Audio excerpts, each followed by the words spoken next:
Sir आज लोकशाहीर अण्णाभाऊ साठेंची जयंती आहे, त्यानिमित्ताने तुम्ही अभिवादन करण्याकरता आलेला आहात. काय भावना नेमकी? खरं म्हटलं तर या महाराष्ट्रामध्ये ज्या महापुरुषांनी देशाच्या क्रांतीसाठी, महाराष्ट्राच्या योगदानासाठी, समाजासाठी, हितरक्षणासाठी काम केलं, त्यामध्ये लोकशाहीर अण्णाभाऊ साठे यांचं नाव आहे. आणि मला वाटतं की त्यांची उचित अशा प्रकारचं हे स्थान निर्माण करण्याचा प्रयत्न मुंबईमध्ये झालेला आहे. यामध्ये सुद्धा आमचे रवींद्र पवार हे पुढे होते, त्यांनी या ठिकाणी ही जागा लीजवर घेऊन काम केलेलं आहे. राज्य सरकारने पण कालसुद्धा भूमिपूजन केलेलं आहे.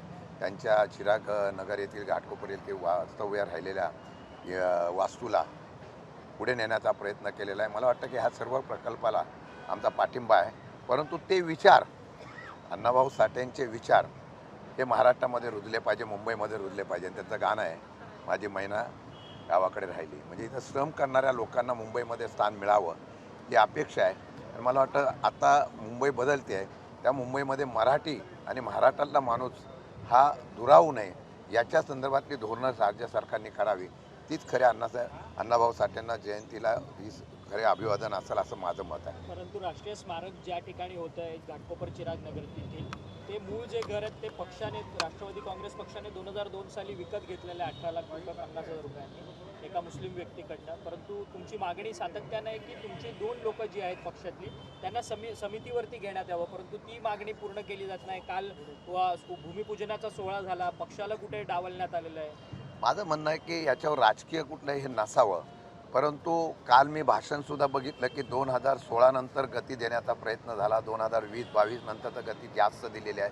मला वाटतं पण ते जतन करण्याचं काम हे आदरणीय पवारसाहेबांच्या विचारातून, ज्यांनी शाहू फुले आंबेडकरांचा शाहू फुले आंबेडकरांचा विचार जोपासला, त्या पवारसाहेबांच्या असलेल्या स्मारक समितीने त्यांच्या नेतृत्वाखाली हे स्मारक जपलेलं आहे. मला वाटतं की या संदर्भामध्ये आम्ही मागणी केलेली आहे, 2 तरी सदस्य किंवा महाराष्ट्रामध्ये या समाजासाठी लढणाऱ्या काही व्यक्ती यांना विचारात घेऊन जर केलं तर त्या ठिकाणी योग्य आहे. हल्ली सेवाद असतो, पण माझी विनंती आहे, मुख्यमंत्र्यांना आम्ही विनंती करणार आहोत की यामध्ये समन्वय करून चांगल्या प्रकारचं हे सुद्धा स्मारक चांगलं व्हावं. या स्मारकाला सुद्धा एक चांगल्या प्रकारचं अतिभव्यता निर्माण व्हावी. इथे वेगळ्या प्रकारचं, आता पाऊस असतो, असं वेगळ्या प्रकारचं स्मारक इथे सुद्धा उभं राहिलं तर मुंबईच्या प्रवेशद्वारावर अण्णाभाऊ साठेंचा विचार हा देण्याचा प्रयत्न होईल अशी माझी इच्छा आहे. खरं तर आज केंद्रीय गृहमंत्री अमित शहा यांचा पुणे दौरा आहे. पुणे दौऱ्यानिमित्त केंद्रीय मंत्री मुरलीधर मोहोळ यांनी बॅनर लावलेत. अमित शहांना चाणक्य म्हणून संबोधलं गेलेलं आहे. तेच अमित शहा गेल्या 2 आठवड्याभरापासून पार्लमेंटमध्ये, संसदेमध्ये अनुपस्थित होते. खरं म्हटलं तर हल्ली सगळ्यांना आपल्या नेत्यांना चांगली उपमा देण्यासाठी, मोठी उपमा देण्यासाठी चढावड असते. आता विश्वगुरू, चाणक्य, अजून काय राहिलं असेल मला वाटतं नावं देण्याची, तर त्याच्या संदर्भातला तो शोध घ्यावा. मला वाटतं राजकारणामध्ये चाणक्य नीती करणारा एकच नेता आहे, तो शरद पवार आहे.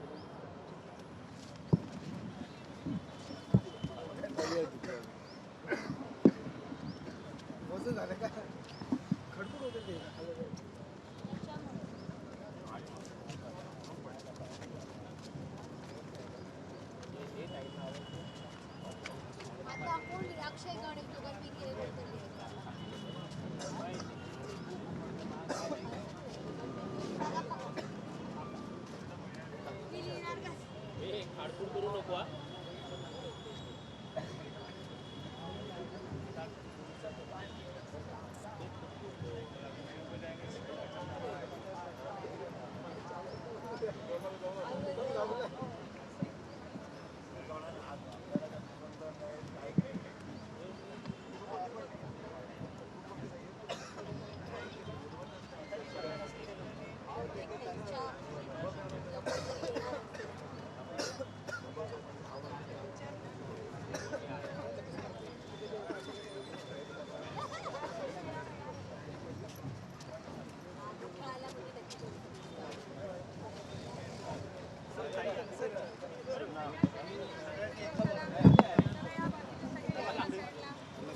इकडे झालं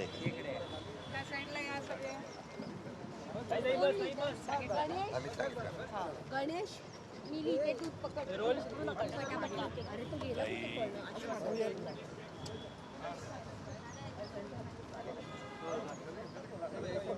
चला रोल बाबा. ताई, आज अण्णाभाऊ साठे यांची जयंती आहे. जयंतीनिमित्ताने पक्षाकडनं तुम्ही देखील अभिवादन केलं.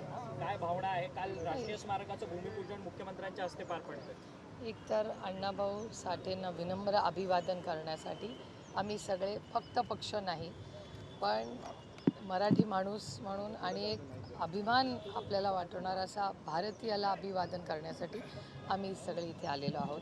अण्णाभाऊ साठेंचं स्मारक इथला तर पुतळा आदरणीय पवारसाहेब, माननीय सुशीलकुमार शिंदेसाहेब आणि त्या काळातल्या काँग्रेस पक्षाच्या प्रयत्नातून हा झालेला आहे. आणि त्याच्यानंतर ट्रस्ट स्थापन करून त्यांचं घर असेल, त्यांच्या ज्या आठवणी असतील, त्यांची भाषणं, त्यांची शायरी, या सगळ्याची नोंद पहिल्यांदा आदरणीय पवारसाहेब जेव्हा राज्याचे मुख्यमंत्री होते त्या कामाची त्या काळात सुरुवात झाली आणि आज आम्ही सगळेच त्यांना अभिवादन करायला आलेलो आहोत. आज केंद्रीय गृहमंत्री अमित शहा पुणे दौऱ्यावर आहेत. खरं तर संसदेत त्यांची मागणी जास्त आहे. वारंवार खासदार बोलत आहेत की अमित शहा आले पाहिजे, संसदेत बसून त्यांनी उत्तर दिलं पाहिजे, मात्र संसदेत न राहता पुणे दौऱ्यावर ते आहेत.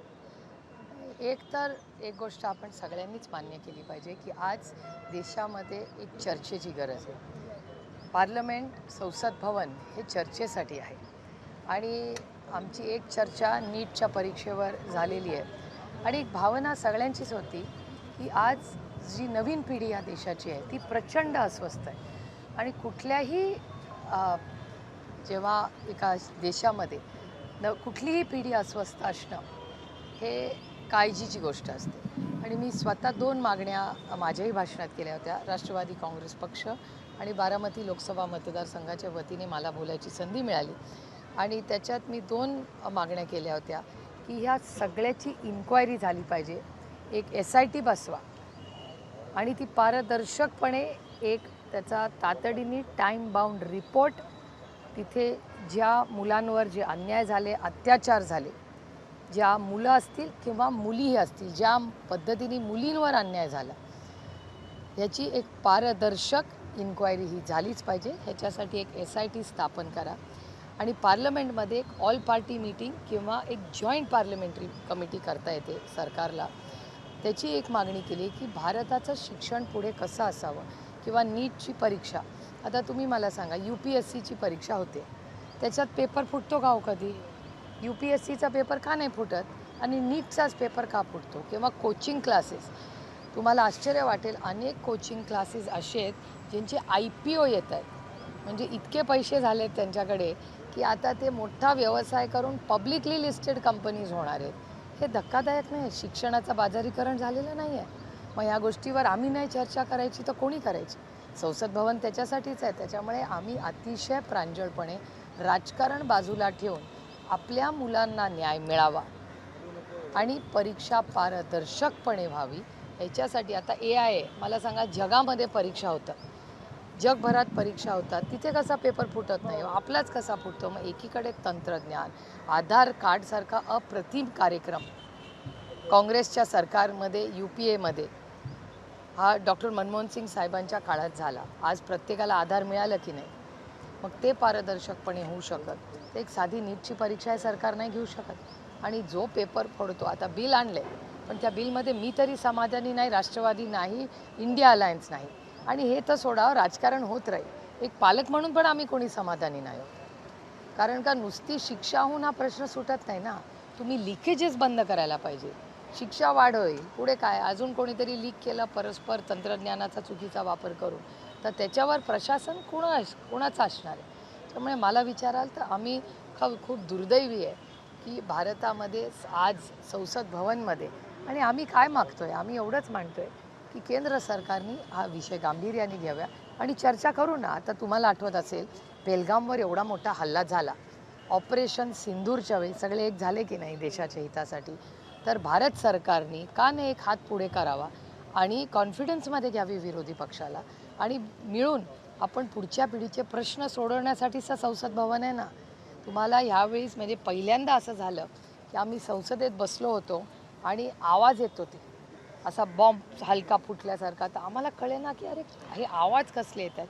तेव्हा आमच्या लक्षात आलं की टेअर गॅसच्या नळकांड्यांचे जे आवाज होते ते संसद भवनच्या लॉबीमध्ये आम्हाला ऐकू येत होते.